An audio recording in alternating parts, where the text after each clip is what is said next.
Annis would go into the village and reach through open windows and snatch children straight out of their beds. Nigga, hell no. What's good, y'all? Welcome back to the fam. Now today, bro, we got horrifying mythical creatures you've never heard of by Just a Rocket Space. Shout out Just a Rocket Space. Make sure you guys go subscribe if you guys want to see more of their content. Now, we reacted to this channel before, a long time ago, and then I had posted the video just recently. That's why, like, in the video, there's like a Christmas tree and stuff. Obviously, if you guys have common sense, you know why. I didn't teleport back in the past or something, you know? Some of the little Timmy's thing. But anyways, you guys show hella love to that video. I was honestly surprised. I didn't know you guys like mythical creatures like that, but honestly, it was super interesting. You know, when I watched back the video, I was like, oh yeah, I see why you guys like that. So this is basically a part 2 to this video, to that video that we watched. So without further ado, make sure to grab, oh my god. I can't fucking talk. But after do, make sure to grab your popcorn. Let's see. Here are the most terrifying mythical creatures to ever exist. Oh my god. Again. Yeah, see, it's part 2. Wendigo. I've heard of Wendigo before. Winters in the Great White North of Canada can be terrifyingly hostile, and for the native Algonquin people living there who relied on the wilderness for their next meal, starvation was a constantly looming danger. In times like these, when the natural food on the land is scarce, a human may be forced to make a grim yet simple choice. This is something that I always think about, chat. Like when we think about the past and stuff, and you know, before civilization advanced to how it is today, it's like you get to a certain point, you're gonna do what you gotta do. Even in today, like it doesn't really change that fact. If you're in the middle of nowhere today, you're gonna do what you gotta do to survive. But it's like back then, this was just a normal occurrence. Like you really think about eating your brother, bro. You really think about eating your data, bro. You know what I'm saying? And like, you might just get that hungry and that desperate to do it. And that would be normal. Be forced to make a grim yet simple choice. Succumb to death, pained by hunger, or eat a fellow human and be transformed into a Wendigo. The creatures are described as looking gaunt and emaciated. Their gray, ash-colored skin stretched tightly over their bones. With lips tattered and bloody from feasting on human flesh, they stink with the odors of decay, death. Yeah, I know they stink, bro. Look at this. This is all a big fart. That's why he built like this, bro. Deadass, he built like a big fart. Bro, if that shit lets out, we all done, bro. Oxygen's gone. And corruption, and their hearts are solid ice. It's said that with every meal, the Wendigo would grow in proportion relative to the size of whatever it ate, so that they could never feel full. Their whole existence felt like they were constantly on the verge of starvation, forever craving the taste of the people they once lived alongside. That's actually fucking terrifying, bro. Because just like you said, every time he eats something, he gets proportionally as big as what he ate, right? And that grows his body however much, and now he's still hungry. Because he's not feeding just that one body he has. He's feeding basically multiple bodies, and he's always going to be hungry. He's always going to be starving, and he's just going to terrorize anybody that's around him. Interestingly, Wendigo psychosis is actually a term used in modern psychology to describe intense cravings for human flesh, and the paranoia that you could become a cannibal yourself. Nigga, hell no! Did I just see a baby being compared to a chicken right now? Cravings for Did I just see flesh, and the paranoia that you could become a cannibal yourself. In our modern consumerist... Damn.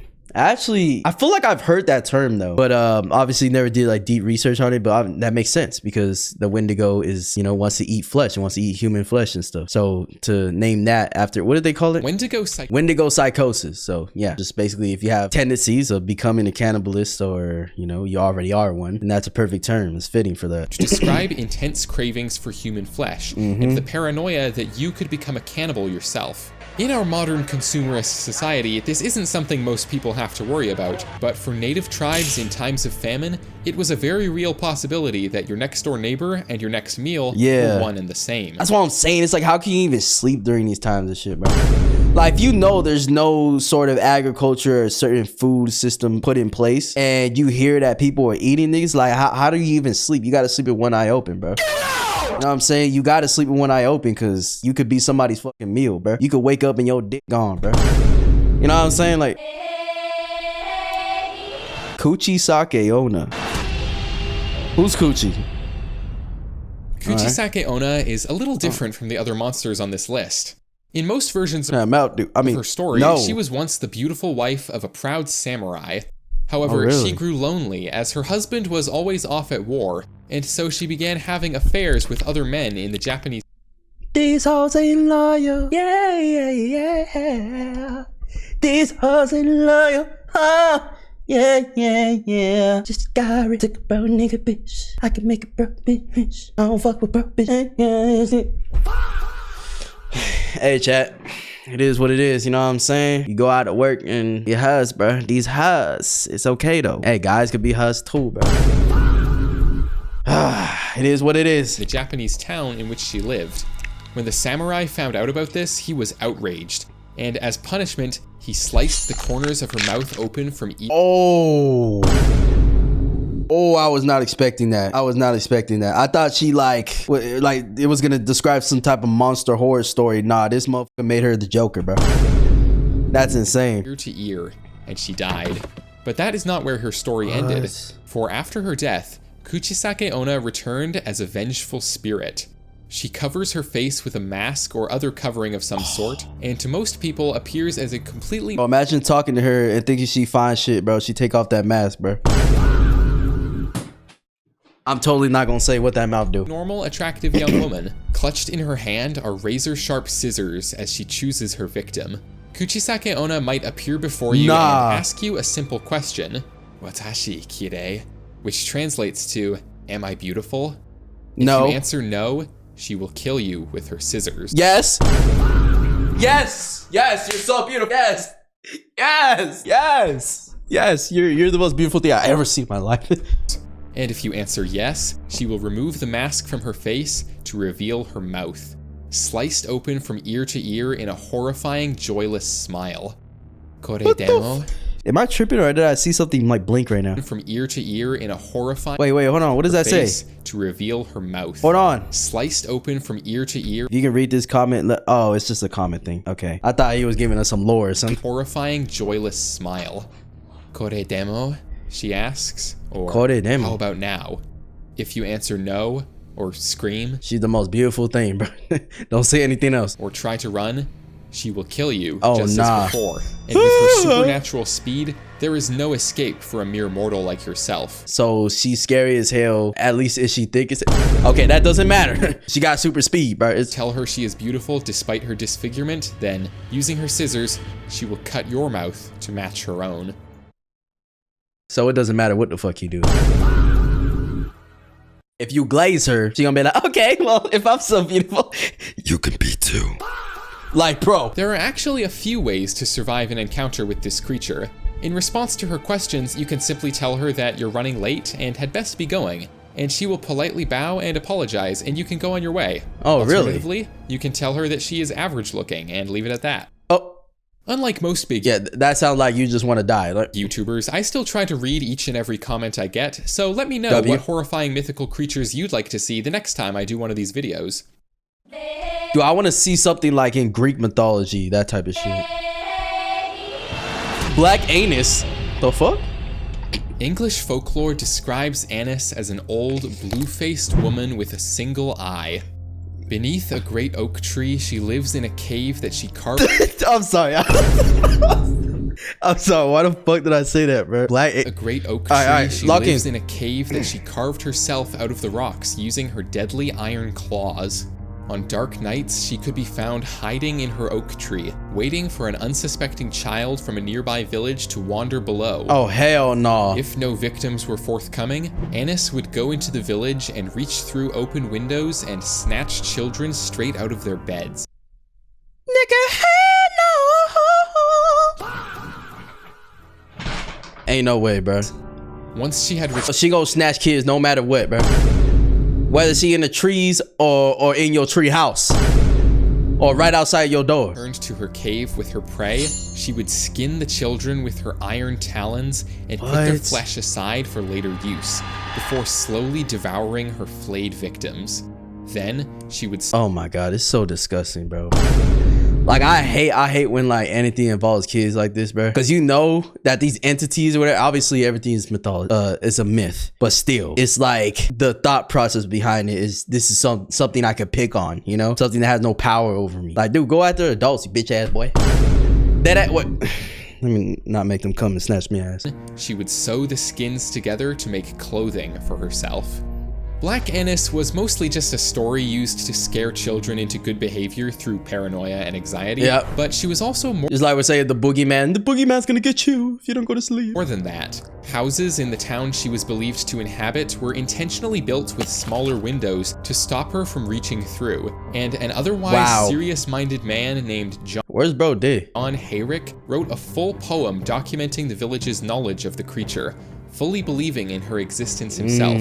Here's the full poem if you'd like to pause and read it. Where down the plain the winding pathway falls, from Glenfieldville to Leicester's balls. Ancient walls. Nature or art with imitative power, far in the glen has placed Black Annis bower. In oak, the pride of all the mossy dell, spread its broad arms above the stony cell. Many a bush with hostile thorns arrayed, forbids the secret cavern to invade. Whilst delving vows each way mender round, and violent banks with redolence but bound. Here, if the uncaught song of former days soil not the page with falsehood's artful lace, Black Annis held her solitary reign, the dread and wonder of the neighboring plain. The shepherd grieved to view his warning flock and trace his firstlings to the gloomy rock. No vagrant children cold the florets then, for infant blood oft stained the gory den. Oh my gosh.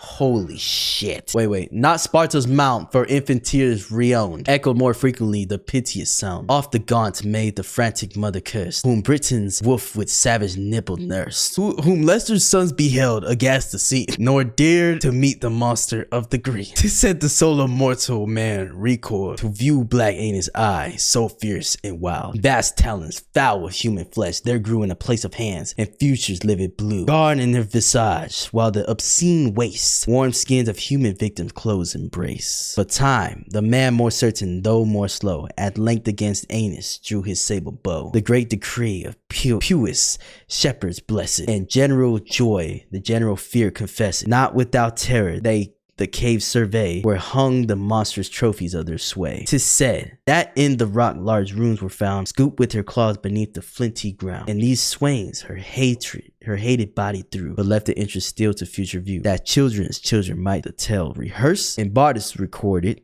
in their tuneful verse. But in these listless days, the idle bard gives to the wind all things of cold regard. Forgive, then, if it's in rough, unpolished song, an unskillful swain the dying tale prolong. And you, gay fair, whom nature's scenes delight, if Annis' bower your vagrant steps invite, ere the bright sun Aurora's cars succeed, or dewy evening quench the thirsty mead, forbear with chilling censures to refuse some generous tribute to the new rustic muse. A violet or common daisy throw, such gifts as merry lovely nymphs bestow. Then shall your bard survive the critic's frown, and in your smiles enjoy his best renown. Sounds like a whole bunch of I'm too black for this.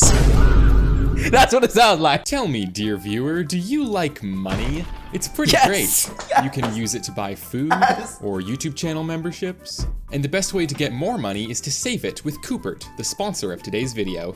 Coopert is a free browser extension. Why does that sound like one of the mythical things we're gonna talk about? Coopert, the man-eating dead eater. Designed coupons. All right, bro. And I'm gonna skip this. Will automate somewhere else. And Coopert sound a million shoppers sponsoring this video. Yeah, W sponsor. Krasue. Or Krasue. Krasue. Coming from the folklore of Southeast Asia, the Krasue is said to be the demonic spirit of a woman who committed various evil acts in her life. Nigga, when I said, you know what I'm saying, the beauty's in the inside, I didn't mean to just show me your inside straight up, shorty. Like, that's not what I was saying, bro. In her life, such as infidelity, murder, or drinking the last of the chalky milk. After she dies, the woman's sins cause her to be reborn as the demonic Krasue, which appears as a woman during the day and can walk among humans unnoticed. By night, however, the Krasue is able to detach its head from its body and fly off into the night with all of its internal— Hell no! Dad, what you doing if you wake up, or you walk outside at 3 a.m. you see this shit flying, bro? Like, what you even do at that point? Organs dangling from its neck. The heart, liver, lungs, stomach, intestines, and the rest all out on full display. The Krasue's favorite midnight snack is, unfortunately for you, the flesh of humans. And he look a little dark skinned too, so I'm in trouble. God damn. You can't give me 28 days, my nigga? She'll fly around in search of unsuspecting children and, when she can get them, pregnant women, because it's a 2-for-1 special. Though sometimes ain't no way motherfucker said she gets pregnant with me because it's a 2-for-1, bro. Nigga, this ain't the swap meet. she'll just extract the fetus and go. You can protect yourself from this creature by putting up some spiky fences or plants to guard your house, as the Krasue's dangling organs might get stuck in them. If the head you see the key word he said though? Might. It might get stuck in them. If the head cannot return to its body by daybreak, the creature will burn up in the sunlight. That one's tough. I mean, what happens if you try to shoot it, bro? If you shoot the head or shoot, obviously, the organ, it's gonna die, right? Vetala. The legendary Vetala are evil spirits coming from Hindu mythology.